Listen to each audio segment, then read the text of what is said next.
Assalamualaikum warahmatullahi wabarakatuh. Bismillahirrahmanirrahim. Alhamdulillahi rabbil alamin.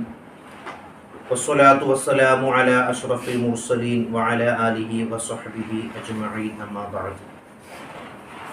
റഹ്മാനായ റബ്ബ്, പരിശുദ്ധമായിരിക്കുന്ന ഈ റമദാൻ നമുക്ക് അനുകൂലമായി സാക്ഷി നൽകുന്ന മുഅ്മിനീങ്ങളിൽ ഉൾപ്പെടുത്തി അനുഗ്രഹിക്കട്ടെ.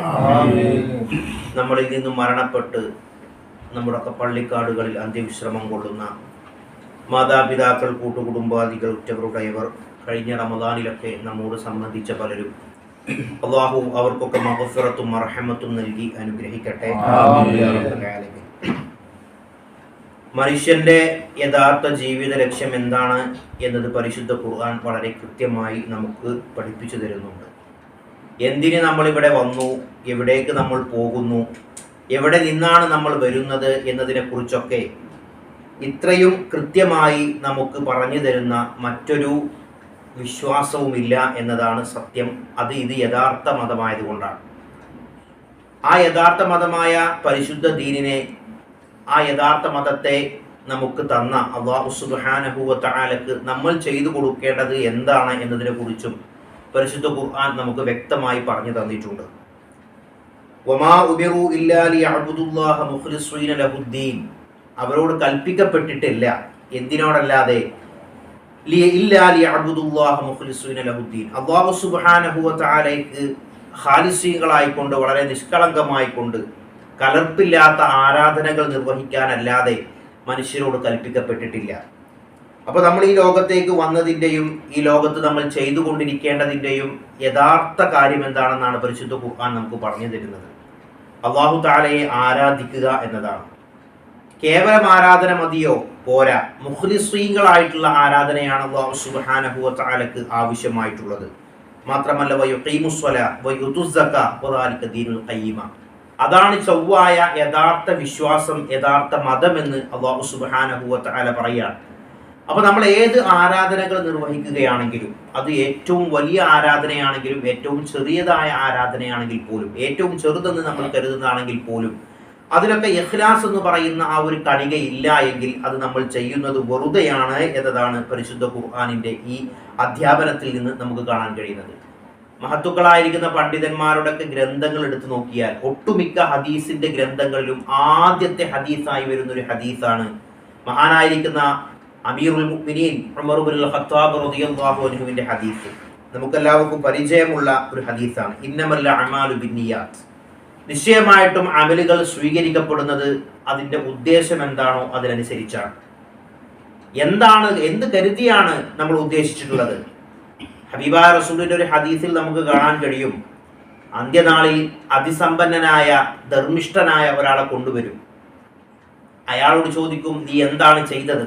നിനക്കൊരുപാട് സമ്പത്ത്, നിനക്കൊരുപാട് ആരോഗ്യം, നിനക്കൊരുപാട് കഴിവും യുദ്ധത്തിലൊക്കെ പോരാടാനുള്ള പോരാട്ട വീര്യവും ഒക്കെ ഞാൻ നൽകിയല്ലോ, എന്താണ് നീ ചെയ്തതെന്ന് ചോദിച്ചപ്പോൾ ആ മനുഷ്യർ ഓരോരുത്തരായി പറയുമെന്നാണ്, നീ എനിക്ക് നൽകിയ സമ്പത്തിൽ നിന്ന് ഞാൻ ചിലവഴിച്ചു. അപ്പോൾ അവിടുന്ന് മറുപടി പറയും, അല്ല, നീ ചെലവഴിച്ചത് നിന്നെ ധർമ്മിഷ്ഠനാണെന്ന് മറ്റുള്ളവർ പറഞ്ഞു കേൾക്കാൻ വേണ്ടിയാണ്. അത് സംഭവിച്ചിട്ടുണ്ട്, അതുകൊണ്ട് നിനക്കൊരു പ്രതിഫലവുമില്ല.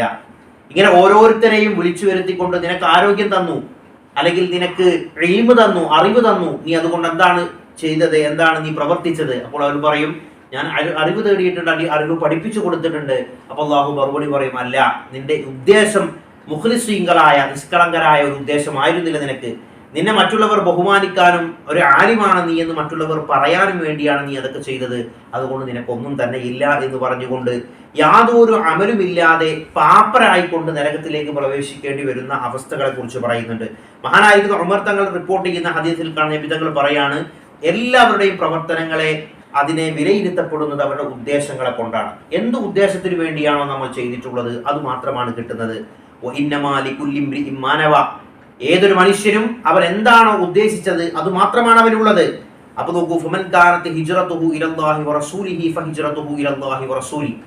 ആരുടെയെങ്കിലും ഹിജ്റ, പലായനം, അവന്റെ ഉദ്ദേശം അല്ലാഹുവും റസൂലുമാണെങ്കിൽ അവന്റെ ഉദ്ദേശം അല്ലാഹു റസൂലും തന്നെയായിരിക്കണം. ഇനി നേരെ തിരിച്ച് അതല്ലാതെ ഈ ദുനിയ യുസ്വീബുഹ, ദുന്യവിയായ വല്ല ഉദ്ദേശവും നേട്ടങ്ങളും താൽക്കാലികമായിരിക്കുന്ന ശ്രദ്ധ പിടിച്ചു പറ്റലുമൊക്കെയാണ് നീ ചെയ്യുന്ന സൽക്കർമ്മങ്ങളുടെയും നീ ചെയ്യുന്ന ആരാധനകളുടെയും, അല്ലെങ്കിൽ നാട്ടിൽ അവൻ റമദാൻക്കൊക്കെ പള്ളിക്കുണ്ടാകുന്ന ഒരാൾ തന്നെയാണ്, അല്ലെങ്കിൽ ആളുകളൊക്കെ നല്ലത് നമ്മളെ കുറിച്ച് പറയണം, ഈ ഒരു ദുന്യവിയായ ലക്ഷ്യങ്ങൾ വെച്ചുകൊണ്ടാണ് നീ അമലുകൾ ചെയ്യുന്നത് എങ്കിൽ അല്ലാഹുവിന്റെ ഹബീബ് സല്ലല്ലാഹു അലൈഹി വസല്ലം തങ്ങൾ പറയുന്നു അതേ അവർക്ക് ഉണ്ടാവുള്ളൂ, അതിനപ്പുറത്തേക്കൊന്നും ഉണ്ടാവുകയില്ല.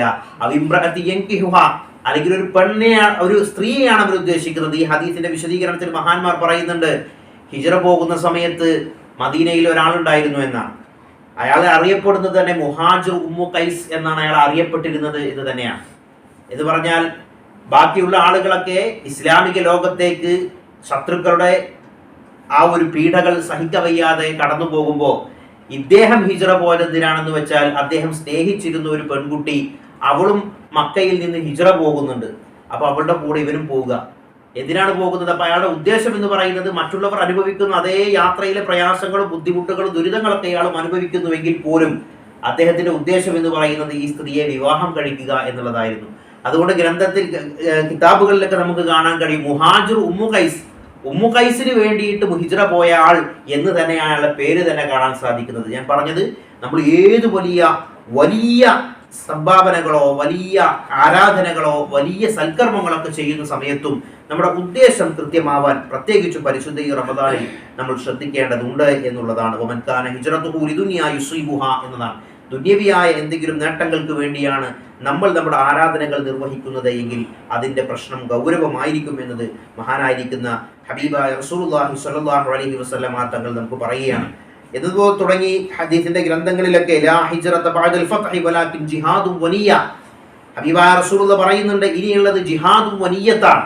നമ്മുടെ ഉദ്ദേശം എങ്ങനെയാണോ, നമ്മുടെ നിയ്യത്ത് എങ്ങനെയാണോ, അതനുസരിച്ചാണ് തുടർ നമ്മുടെ പ്രതിഫലങ്ങളൊക്കെ നിർവഹിക്കപ്പെടുന്നത് എന്ന് ഹബീബായ റസൂലുള്ളാഹി സ്വല്ലല്ലാഹു അലൈഹി വസല്ലം തങ്ങൾ പറയാണ്. അതുകൊണ്ട് ചിലപ്പോൾ ഒരുപക്ഷെ നമ്മുടെ നിയ്യത്തുകൾ കൊണ്ട് നമ്മൾ ചെയ്യാത്ത കാര്യങ്ങൾ പോലും നമുക്ക് നേടിയെടുക്കാൻ കഴിയുമെന്നാണല്ലോ.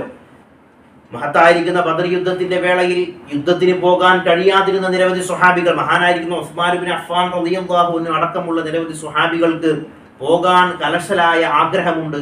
പക്ഷേ അവിടുന്ന് സഹധർമ്മിണിക്കുണ്ടായ രോഗവും മറ്റു പ്രയാസങ്ങളും ഒക്കെ കാരണം ആ സൽക്കർമ്മത്തിന് ചെയ്യാൻ വേണ്ടി സാധിച്ചില്ല. ആ ഒരു സാഹചര്യം അവരത് അനുവദിക്കാതിരുന്നപ്പോൾ ഹബീബായ റസൂലുള്ളാഹി സ്വല്ലല്ലാഹു അലൈഹി വസല്ലം തങ്ങൾ അവരുടെ ആ ഉദ്ദേശത്തിന്റെ കരുത്തുകൊണ്ട് അവർക്ക് ആ അമലി ചെയ്ത ബദരീങ്ങളിൽ തന്നെ അവരെ എണ്ണിയതായിട്ട് നമുക്ക് കാണാൻ കഴിയും. അതേപോലെ തന്നെ നിരവധി സന്ദർഭങ്ങളിൽ ഹബീബായ റസൂലുള്ളാഹി തന്റെ സൈനികരോട് പറഞ്ഞിട്ടുണ്ട്, ഇന്ന അഖ്വാമൻ ഖലഫ്നാ ബിൽ മദീന, നമ്മളിതാ നമ്മുടെ നാടും വീടും ഒക്കെ ഉപേക്ഷിച്ചുകൊണ്ട് യുദ്ധത്തിന് വേണ്ടി, ധർമ്മ പോരാട്ടത്തിന് വേണ്ടി, നമ്മൾ ആക്രമിച്ചവരെ തിരിച്ചടിക്കാൻ വേണ്ടി നമ്മളിതാ പുറപ്പെട്ടിരിക്കുകയാണ്. നമ്മളെ കൂടാതെ നമ്മൾ ഈ ഒരു യാതനകളൊക്കെ അനുഭവിച്ചുകൊണ്ട് യുദ്ധത്തിലാവട്ടെ മറ്റു പ്രയാസങ്ങൾക്കൊക്കെ നേരിടാൻ വേണ്ടി നമ്മൾ പുറപ്പെട്ട സമയത്ത് നമ്മളെ കൂടാതെ ചില ആളുകൾ മദീനയിൽ തന്നെ നിൽക്കുന്നുണ്ടല്ലോ. മാ സലക്നാ ശിഅബൻ വലാ വാദിയ, നമ്മൾ അനുഭവിച്ചതുപോലെ വലിയ പർവ്വതങ്ങളുടെ താഴ്വാരങ്ങളിലൂടെയും അതുപോലെ മലഞ്ചെരുവുകളിലൂടെയൊന്നും യാത്ര ചെയ്ത് പ്രയാസപ്പെടേണ്ട യാതൊരു ബുദ്ധിമുട്ടും അവർ അനുഭവിച്ചിട്ടില്ല. പക്ഷേ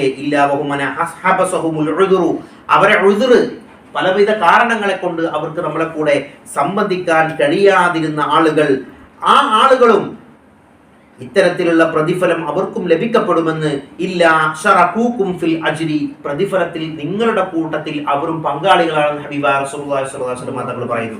അപ്പോൾ രണ്ട് കാര്യങ്ങളാണ് നമ്മൾ ഇത് മനസ്സിലാക്കിയത്. ഒന്ന്, നമ്മൾ ചെയ്യുന്ന വലിയ അമലുകൾ അത് നമ്മുടെ നിയ്യത്തിന്റെ, നമ്മുടെ ഇഖ്ലാസിന്റെ കോട്ടം കൊണ്ട് അത് നഷ്ടപ്പെടാനും, ഒരു അമലും ഒരു പക്ഷേ നമുക്ക് ചെയ്തിട്ടില്ലെങ്കിൽ പോലും നമുക്ക് അതിയായ ആഗ്രഹമുണ്ട്, ആത്മാർത്ഥമായി ആഗ്രഹിച്ച് നമ്മളത് ചെയ്യാതെ പോയി കഴിഞ്ഞാൽ നമുക്ക് അത് ചെയ്തതിന്റെ പ്രതിഫലവും അല്ലാഹുവിന്റെ ഔദാര്യം കൊണ്ട് നൽകുമെന്നാണ്.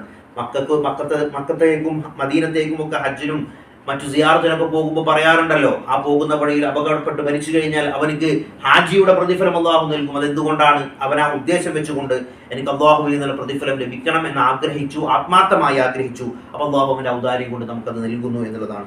അല്ലാഹു ഇത്തരത്തിൽ നമ്മുടെ നിയ്യത്തുകളെ നന്നാക്കിക്കൊണ്ട് ഇനിയുള്ള ദിവസങ്ങളിൽ, വളരെ പ്രധാനപ്പെട്ട ദിവസങ്ങളാണ്, ആ ദിവസങ്ങളിൽ വളരെ തുച്ഛമായ അമലുകളാണ് നമ്മൾ ചെയ്യുന്നത്. അത് തന്നെ ഇത്തരത്തിൽ ഇഖ്ലാസ് നഷ്ടപ്പെട്ടു പോകുന്നതിനെ തുടർന്ന് അല്ലാഹു നമ്മെ കാത്തു രക്ഷിക്കുമാറാവട്ടെ. അതുകൊണ്ട് തന്നെ ആദ്യത്തെ ക്ലാസ്സിൽ തന്നെ നമ്മൾ ഈ ഒരു കാര്യം പ്രധാനമായി സൂചിപ്പിക്കാനുണ്ടായ കാരണം, ഇഖ്ലാസ് എന്നുള്ളത് വളരെ പ്രധാനപ്പെട്ടതാണ്. മറ്റുള്ളവരെ ബോധിപ്പിക്കാനോ മറ്റുള്ളവരെ ബോധ്യപ്പെടുത്താനോ ഒന്നും നമ്മൾ ചെയ്യേണ്ടതില്ല, അങ്ങനെ ചെയ്തിട്ട് കാര്യവുമില്ല. അല്ലാഹു സുബ്ഹാനഹു വ തആല നമ്മുടെ അമലുകളിലൊക്കെ കുറവുകൾ വന്നു പോകുന്നതിനെ തൊട്ട്, കേടുകൾ വന്നു പോകുന്നതിനെ തൊട്ട് അല്ലാഹു കാത്തു രക്ഷിക്കട്ടെ. ഇഖ്ലാസുകൾ നഷ്ടപ്പെട്ടത് കാരണം പരാജയപ്പെടുന്നവരിൽ അല്ലാഹു തആല നമ്മെ ഉൾപ്പെടുത്താതിരിക്കട്ടെ. ഈ ലോകത്തും അല്ലാഹു നമ്മെ വിജയിപ്പിക്കട്ടെ. വആഖിറു ദഅ്വാനാ അൽഹംദുലില്ലാഹി റബ്ബിൽ ആലമീൻ. അസ്സലാമു അലൈക്കും വറഹ്മത്തുള്ളാഹി വബറകാതുഹു.